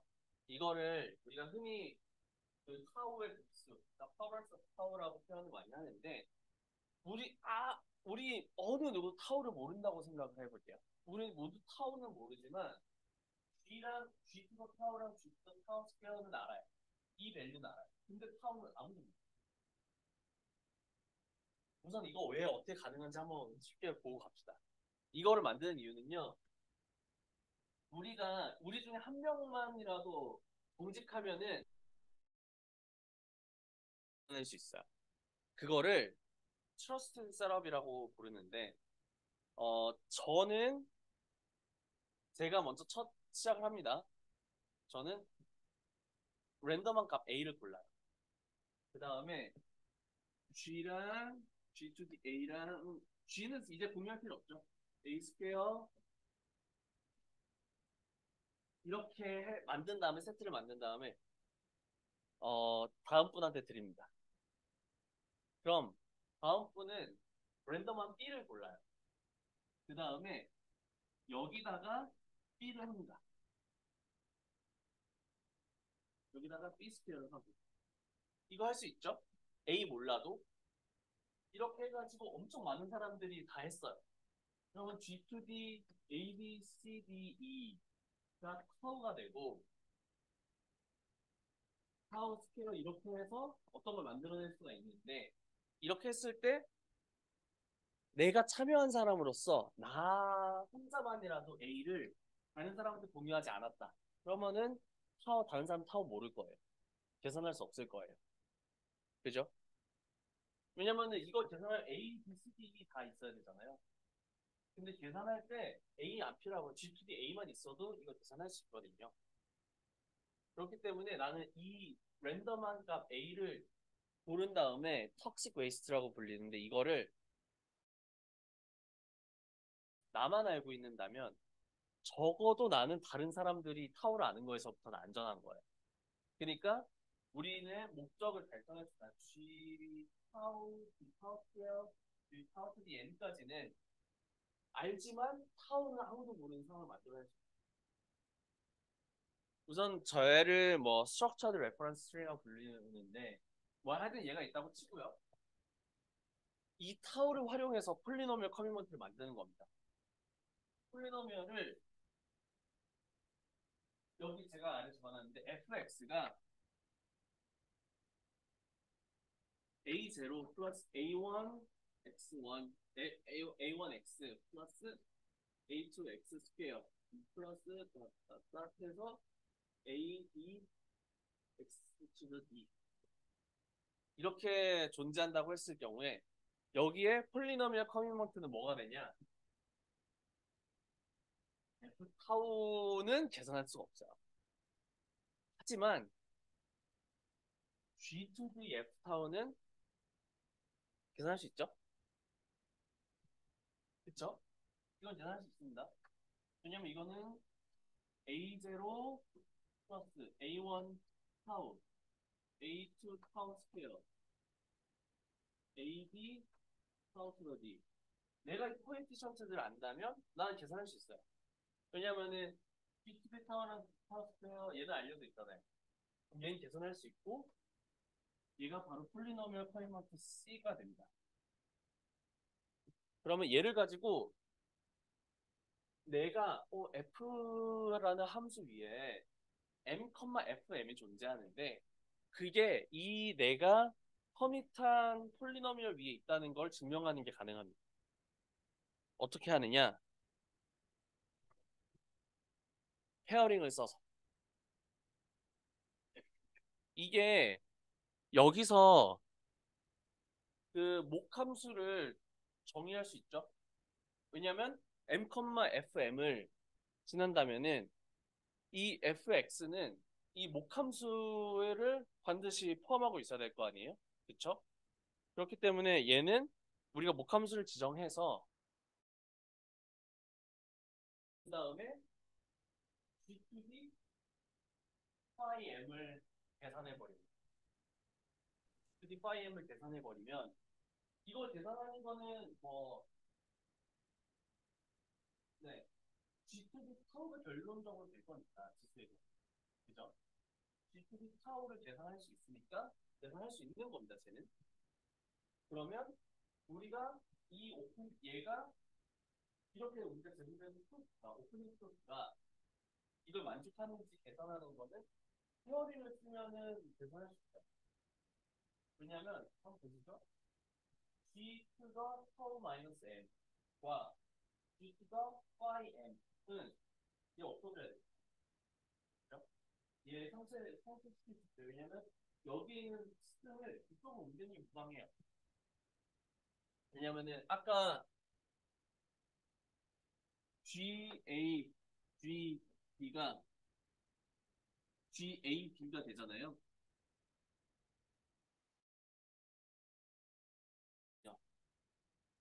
그러니까 여기에 있는 지수는 다른 데로 너무 자유롭게 옮길 수 있어요. 그러면 이 파워 마이너스 M을 일로 옮기면 얘 어떻게 써야 되죠?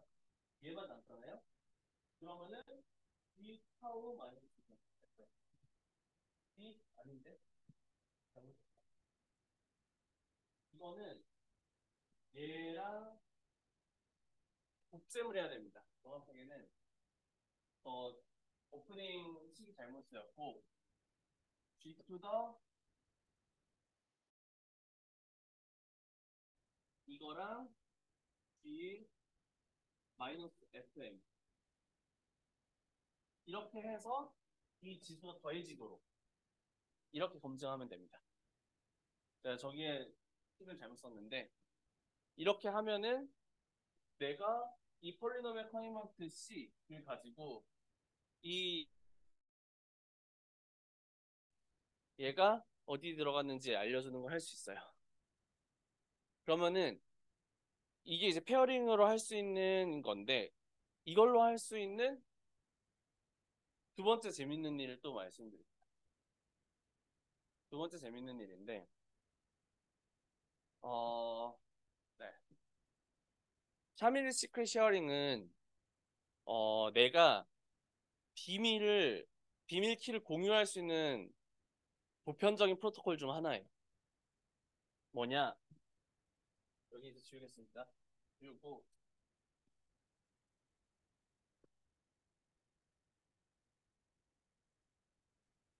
제가 여러분이랑 그걸 할 건데 트레저 헌팅을 할 건데 보물찾기를 할 건데요.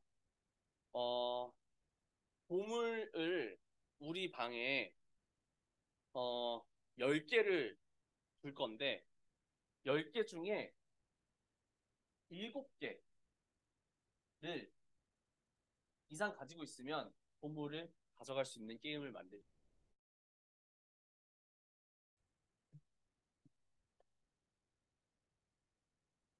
7차 함수를 정의합니다. 폴리노미얼의 차수가 7차인 거를 정의해요. 그러면은 뭐 대충 이렇게 생겼다고 칠게요. 너무 디테일하게 보지 마시고. 그러면 이 함수가 F0에 해당하는 값이 사실 제가 보물을 넣는 프라이빗 키예요.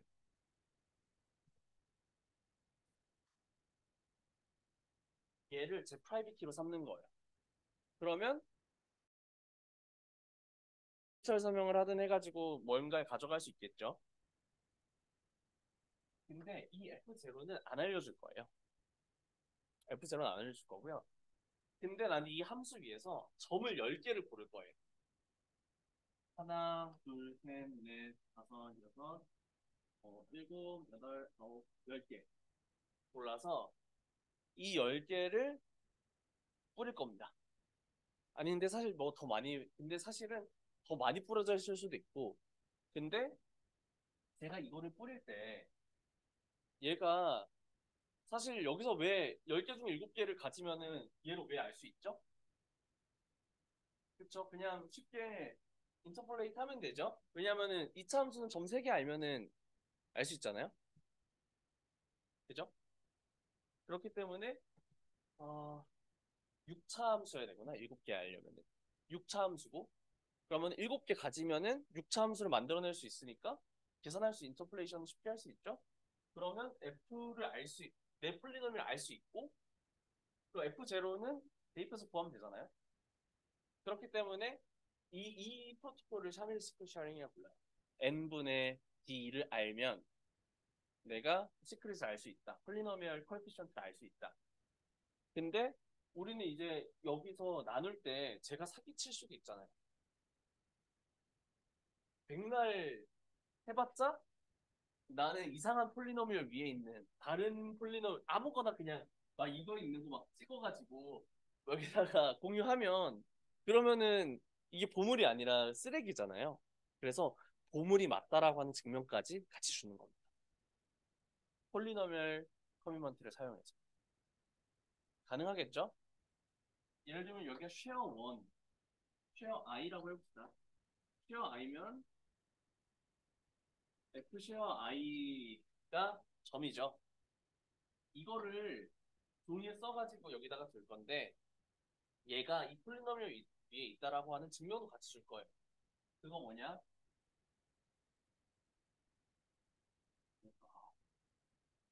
이거를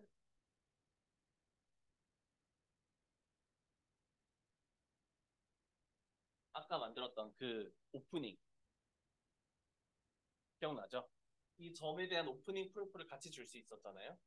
그러면 이거를 공유할 때 내 폴리노미얼 커미먼트 f g2d ft가 타오는 처음에 미리 공유를 해놨고 여러분은 얘가 진짜 보물이 맞네를 검증할 때 이 폴리노미얼 커미먼트랑 이 점이랑 오프닝 프로프가 페어링 공식을 만족하는지 보면은 아 얘는 맞네. 그럼 그런 애들을 만족하는 애들을 7개 이상 찾으면 보물찾기 성공한 겁니다. 재밌는 예시 아닌가요? 네. 제 생각엔 재밌는 예시 같은데. 그리고 이제 사실 저에게 남은 시간이 10분 정도 있는 것 같아서 10분 안 되고 한 몇 분 안 된 것 같아서 다음으로 제가 사실 소개해드리고 싶었던 거를 엄청 빠르게 넘어가 볼게요. 이 폴리노미얼 커미먼트를 오프닝 할 수 있는 기술 자체는 우리한테 엄청 많은 걸 가져다 주는데 그게 뭘 가져다 주느냐라고 했을 때 사실 우리가 논리 게이트를 짤 수 있잖아요. 어떤 뭐 플러스 게이트 곱하기 게이트 논리 게이트를 짰을 때 그 논리 게이트에 들어가는 신호들을 이 폴리노미얼로 표현하는 방법이 가능해요. 그 다음에 이 폴리노미얼이 이렇게 존재하고 그 안에 들어가는 밸류가 어떤 게 맞다라고 하는 거를 증명할 수가 있고 그게 우리가 여기서 제가 간단하게 소개해 드리려고 하는 GK 스나크라고 하는 기술의 기본이 됩니다. 이거 어떻게 하냐? 그래서 이 페어링은 그 GK 스나크라고 하는 기술의 기본이 되는 그런 프리미티브고요. 어, 그냥 간단하게 설명해 드릴게요. GK가 왜 언제 쓰이는 거냐, GKP가 뭐냐. 뭐 이거 제가 옛날에 콜롬비아에서 했었던 예시인데 제가 입국할 때 뭐 너 어디서 왔냐? 뭐 하다가 뭐 한국에서 왔는데 뭐 정보를 요구해요. 패스포트 여권 보여주세요 하잖아요. 보통 출입국 사무소에서. 근데 저는 제 여권을 보여주기 쉽지 않은 거예요. 왜냐면 나의 프라이빗 정보니까. 어떻게 해야 되느냐라는 문제인 거죠. 이 내 프라이빗 정보인데 뭐 하여튼 나 한국에서 온 거 맞다. 그러면은 뭔가를 여기서 할 거냐라고 했을 때 우리가 뭘 할 수 있느냐? 나한텐 정보가 있어요. 여권이 있고 이 여권에 있는 내가 한국인인 걸 맞다라고 증명할 수 있는 모든 정보를 우리는 witness라고 부릅니다. 이 witness라고 부르고 제가 내가 증명해야 되는 사람이잖아요. 이 그 출입국 사무소 직원은 검증해야 되는 사람이고 그렇기 때문에 항상 증명하는 프루버랑 검증하는 베리파이어 가 항상 이 프로토콜에는 같이 존재합니다. 그리고 나는 내 위트니스를 사용해서 내가 한국인이라고 하는 특정한 정보만을 증명하고 나의 위트니스는 가리는 게 GKP로 하고 싶은 일이에요. 그래서 뭐 예를 들어 봅시다. 근데 뭐 어떤 일이 일어나느냐라고 했을 때 여기에 뭐 좀 정보들이 여러 개가 있죠. 하고 싶지 않은 것들을 프라이빗 인풋이라고 생각을 하시면 돼요. 얘네들은 오픈하고 싶지 않고요. 얘네들은 퍼블릭하게 오픈하고 싶은 애가 있어요. 예를 들면 나의 국적, 한국인 맞다. 근데 이거를 검증하기 위해서는 내가 아까 말한 논리 게이트를 짜요. 논리 게이트를 짜서 한국인이면은 숫자가 뭘 만족해야 되고 이런 논리 게이트를 짭니다. 짠 다음에 걔네들을 다 계산해. 그 논리 게이트에 들어가야 되는 인풋들을 전부 다 계산해야 됩니다. 걔네들이 여기서 뭔가 계산이 이루어지고 있는 애들이고요. 얘네들을 전부 다 통틀어서 여기에 들어가는 모든 정보를 통틀어서 윗니스라고 불러요. 얘를 가지고 하면은 이게 가장 기본적인 어떻게 GKP라고 하는 게 동작하는지에 대한 기본적인 모델입니다. 항상 이 릴레이션십이 존재하고요. 나는 한국인이면 어떤 조건들을 만족해야 된다. 라는 정보들, 뭐 여권 번호가 몇 번이어야 된다든지 예를 들면요. 이런 릴레이션십이 존재하고 퍼블릭으로 공개할 정보가 존재하고 프라이빗으로 가릴 정보가 존재하고 프루버는 얘네를 사용해서 계산을 해서 제로 널리지 프루프라는 걸 만들어요. 그리고 똑같은 릴레이션십에 대해서 베리파이어가 내가 준 GKP가 이 릴레이션십을 만족하는지를 검증해서 true 혹은 false를 아웃풋하는 게 GKP의 기본적인 프로토콜입니다. 그러면 어떻게 동작하느냐라고 했을 때 이 GK 스나크라고 하는 게 뭔지를 봐야 되는데 우선은 첫 번째로는 인터랙티브하게 어떻게 검증하는지에 대해서 들어보셨을 수 있는 알리바바의 동굴이라는 케이스를 가지고 내가 정보를 제로 널레지 노출하지 않고도 알고 있다라고 하는 아규먼트를 증명하는 거예요. 보시면 여기에 코뿔소가 하나가 있는데 얘가 아규먼트를 합니다. 주장을 하나 합니다. 나 알리바바 동굴의 비밀번호를 알아. 그러면은 우리 입장에서는 야, 비밀번호 말해줘. 내가 가서 한번 해볼게. 이거는 코뿔소가 원하지 않는 상황이에요. 왜냐면 나만 알고 싶으니까. 그러면은 증명해봐 라고 했을 때 어떻게 증명할래? 라고 하는 게 바로 이제 argument knowledge를 prove 해라 라고 하는 거거든요. 너 이 정보 안다면 prove 해라. 그러면 우리가 여기서 쓰는 가장 대표적인 프로토콜은 뭐냐? 너 오케이 동굴에 내가 안 보고 있을 테니까 들어가 먼저 들어가라고 하는 거예요. 안 보고 있을 테니까 코뿔소 와서 들어가 한 다음에 제가 갑니다. 그 다음에 가서 어디 있어? 가서 야 오른쪽으로 나와봐 했을 때 얘가 이걸 안다면 오른쪽으로 나오겠죠? 그러면은 오케이 안 와? 라고 하는 거에 확률이 몇 프로인가요? 50%죠? 왜냐면은 애초에 오른쪽으로 들어갔을 수도 있잖아요. 그러면 이거를 많이 반복하면은 이거는 이제 그 케이스고 많이 반복하면은 확률이 낮아지겠죠. 틀린 확률이 false positive의 확률이 낮아지겠죠. 이거를 사실 저희 사운드니스라고 하고요. 이 사운드니스는 사실 이 인터랙티브한 거를 non 인터랙티브한 걸로 바꾸느냐에 따라서도 사운드니스의 크기가 달라지게 돼 있어요. 우선은 기본적으로 여기서 수십만 번씩 서로 증명하고 있을 수는 없잖아요. 야, 이거 한번 해봐. 이거 한번 해. 이건 이미그레이션 오피스는 할 수 없으니까. 그래서 우리가 만들려고 하는 게 non 인터랙티브한 인터랙티브 시스템이고 스나크의 SN에 해당하는 게 바로 이 non 인터랙티브라고 하는 거고요. non 인터랙티브 시스템은 우리가 미리 세트를 지정해 놓습니다. 세트를 지정해 놓은 다음에 이 세트를 한번 다 해보라고 해보는 거예요. 왜냐면은 한번 왼쪽으로 나봐 오른쪽으로 나봐를 매번 랜덤을 하기보다는 우리가 아까 그 파워스 오브 타우처럼 미스터리어스하게 만들 수 있는 밸류가 있다면 그걸 가지고 미리 세트를 만들어 놓는 거죠.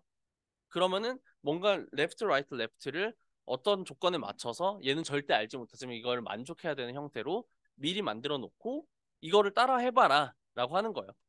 그래서 이대로 했을 경우에 이 커먼 레퍼런스 스트링에 따라서 내 사운드니스가 달라질 수가 있게 되죠. 이게 false positive의 확률이 달라질 수 있게 되고 이게 트러스트 셋업이 제가 아까 말씀드렸었던 그 파워스 오브 타워 만드는 게 이 트러스트 셋업을 통해서 해야 되는 일들이고요.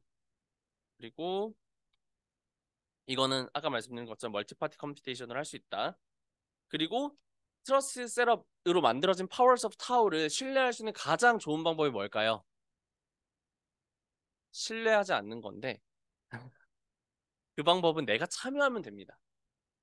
이, 이 Powers of Tao를 만드는 과정에 내가 참여하면 돼요. 이거 이더리움의 다음 여정에도 이 KGG 세레머니가 있거든요. 다음 여정에 지금 온고잉으로 KGG 세레머니가 일어나고 있어요. 여러분이 홈페이지 가서 참여할 수 있습니다. 여러분이 참여했다면 여러분 적어도 믿을 수 있는 거예요. 아까 말씀드린 것처럼. 공유하지 않았다면. 그런 사람들이 많아지면 이게 훨씬 더 안전한 게 되겠죠. 근데 그럴 안전한 걸 숫자로 따질 필요가 없습니다. 가장 좋은 건 트러스트리스예요. 내가 참여하면 아무도 안 믿어도 돼요. 일단 그렇고요.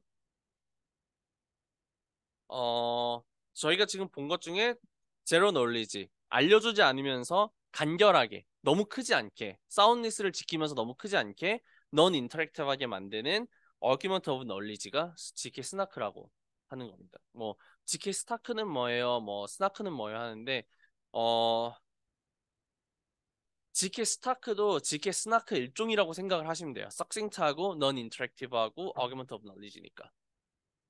거기에다가 어 하나의 조금 더 마케팅 워드를 붙인 거라고 생각하시면 되고요. 든 그래서 이 GKP를 어디에 쓸 거냐라고 했을 때 되게 다양한 거에 쓸 수 있습니다. 이게 사실 제가 오늘 여기서 강의를 하려고 온 이유고 여러분한테 더 이걸 많이 알려드리려고 하는 이유인데 어, 이 기술은 정말 지금이 딱 2013년에 딥러닝이라고 생각하시면 돼요. 정말 우리가 이걸로 할 수 있는 게 발견된 지 너무 얼마 되지 않았고 정말 다양하게 무궁무진한 그런 걸 만들어내고 있는 상황이거든요. 그럼 뭘 할 수 있는지 한번 볼까요? 첫 번째로 프라이버시. 우리 이더리움에서 뭔가를 트랜잭션을 보내보신 분이 있을지 모르겠는데 이더리움 상에서 트랜잭션을 보내면 그건 모두 트랜스페런트 합니다. 왜냐하면 검증 가능해야 되잖아요. 뭔가 그걸 가지고 스테이트를 바꿔봤을 때 맞는지 검증을 해야 되잖아요.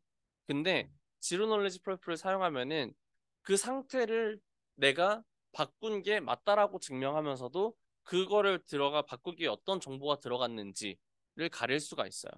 가장 대표적인 게 멤버십 프로프라는 거를 사용하는 건데 음, 예를 들면은 그거보다 좀 더 간단하게 생각을 해봅시다. 우리가 암호를 사용해서 투표할 수 있을까요? 대선, 총선. 지금은 그걸 하면은 비밀 투표의 원칙에 깨지잖아요. 왜냐면 여러분의 프라이빗 키, 퍼블릭 키 있을 거고 프라이빗 키로 서명해서 투표에 참여하면은 여러분이 누구한테 표를 줬는지 다 나오잖아요. 그렇기 때문에 무기명 투표가 반드시 가능해야 되는데 이 무기명 투표가 가능한 거를 이런 영지식 증명을 사용한 스킴을 사용하면 할 수가 있어요. 어떻게 하냐? 내가 대한민국 국민이라는 걸 버블 보팅을 하지 않았다고 하는 걸 증명하면서 내 표를 행사하면은 가능해요.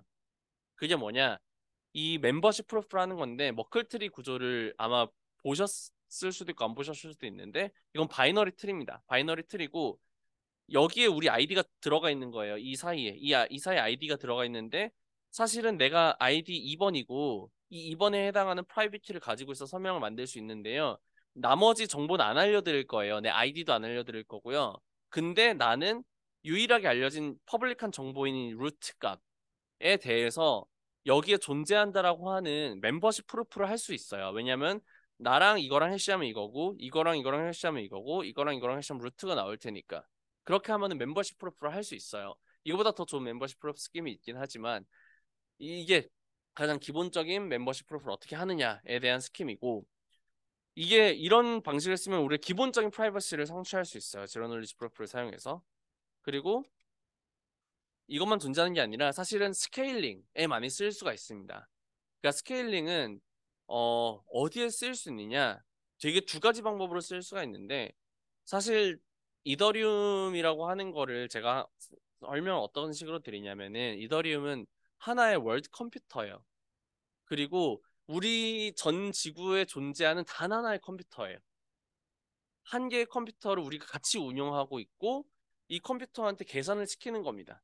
그러면 우리가 엄청나게 헤비한 컴퓨테이션을 얘한테 맡기면 우리가 이더리움한테 이걸 계산해 주세요라고 하면은 전 세계 이더리움을 구동하고 있는 몇만 개의 노드들이 전부 다 그걸 다 해야 되는 거예요. 그거는 되게 비효율적이지 않나요? 그렇기 때문에 내가 로컬에서 계산을 대신합니다. 이거를 이렇게 바꾸면은 이렇게 됩니다. 라고 하는 거에 대해서 증명을 주는 거예요. 이게 맞다라고 하는. 그 중간 계산 과정을 버리고 중간 계산 과정은 다 그 제로 놀리지로 다 뒤에 놓고 프루프만 주는 거. 이 계산 결과가 이게 맞습니다. 그걸 나중에 저희가 이더리움에 제출하게 된다면은 다른 사람들이 쓸모없는 계산을 할 필요가 없어지게 되죠. 더불어서 데이터 사이즈도 줄일 수가 있습니다. 데이터 사이즈 어떻게 줄이냐? 뭐 여러분 투표했어요. 투표했을 때 여러분이 쓴 아이덴티티에 뭔가 솔트랑 더해가지고 더블 보팅 할 수 없게 만들어준 널리파이어라고 하는 게 있는데 이 값과 여러분의 보팅 밸류 그리고 여러분의 서명을 넣으면 어차피 서명을 넣으면 프라이버시 문제가 있지만 서명을 해가지고 제출하면 이거를 전부 다 검증하고 맞다라고 하는 거 알아야 되잖아요. 근데 이걸 어떻게 더 스케일링 할 수 있느냐? 모든 서명을 다 더해서 이게 모든 서명이 올바르다라고 하는 거를 지로 널리지 프로프 안에서 검증하는 거예요. 그럼 서명을 공유할 필요 없이 투표랑 보팅이랑 보팅 결과랑 이렇게 보팅 결과랑 보팅 두 번 못한다고 널리파이어랑 얘네를 전부 다 합친 거에 대한 프로프 하나만 주면은 투표가 맞다라고 하는 거를 할 수가 있어요.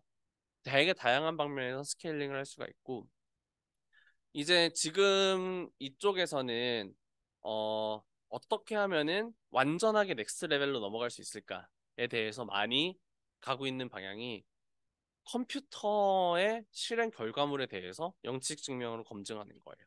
증명할 수 있게 만드는 거예요. 그러면은 훨씬 더 유니버설한 걸 만들 수 있어요. 프로그램이 이렇게 실행시켰는데 그 결과가 이렇게 됩니다. 지금까지 우리가 했었던 뭔가 특수한 서킷의 특수한 릴레이션십에 대해 증명하는 걸 넘어서서 훨씬 더 유니버설한 컴퓨팅 자체를 증명할 수 있는 방법들에 대해서 되게 많은 연구가 이루어지고 있고 어, 많이 와 있다는 생각이 듭니다. 그래서 이 부분이 정말 흥미롭고 재밌는 분야고 이런 암호학을 써가지고 우리가 성취할 수 있는 되게 다양한 응용 프로그램들이 엄청 많아요. 그래서 그런 것들에 사실은 재미를 느끼고 내가 암호학 너무 재밌다. 나 암호학 더 공부하고 싶다. 체계적으로 공부하고 싶다. 그리고 암호학 사용해서 뭔가 해보고 싶다라고 하시면은 말씀해 주시면은 여기서 마무리하도록 하겠습니다. 딱 맞췄어요. 네. 네. 모두 고생 많이 하셨고요. 질문 있으시면 질문 받겠습니다. 페어링 검증하는 데는 어, 미리세컨드 이하로 듭니다. 컴퓨터에서는요. 그냥 보편적인 컴퓨터에서 뭐 사양마다 다르겠지만